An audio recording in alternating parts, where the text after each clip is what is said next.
ইউরোপে বাংলাদেশের অন্যতম প্রধান রপ্তানির বাজার যুক্তরাজ্য। অস্ত্র ও মাদক ছাড়া দেশটির বাজারে শুল্কমুক্ত সুবিধা পান রপ্তানিকারকরা। চলিত অর্থবছরের মে পর্যন্ত 11 মাসে আয় হয়েছে $429 কোটি। তৈরি পোশাক যুক্তরাজ্যে বাংলাদেশের প্রধান রপ্তানি পণ্য।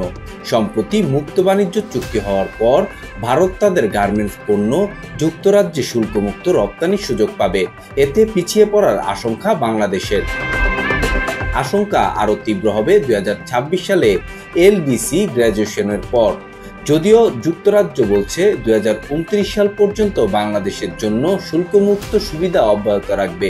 তাই প্রতিযোগিতা সক্ষমতা বাড়াতে পণ্য রপ্তানির সময় কমিয়ে আনার পরামর্শ আবরার হোসেন সায়েমের।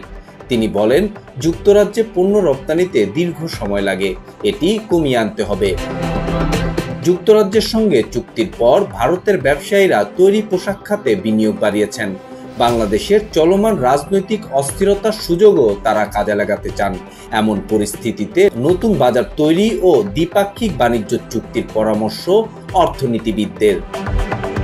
ভারত আশা করছে আগামী বছর যুক্তরাজ্যের সঙ্গে বাণিজ্যিক চুক্তি কার্যকর হবে এবং পরবর্তী 3 বছরের মধ্যে দেশটি ব্রিটেনে তাদের রপ্তানি বাড়াবে অন্তত 12%।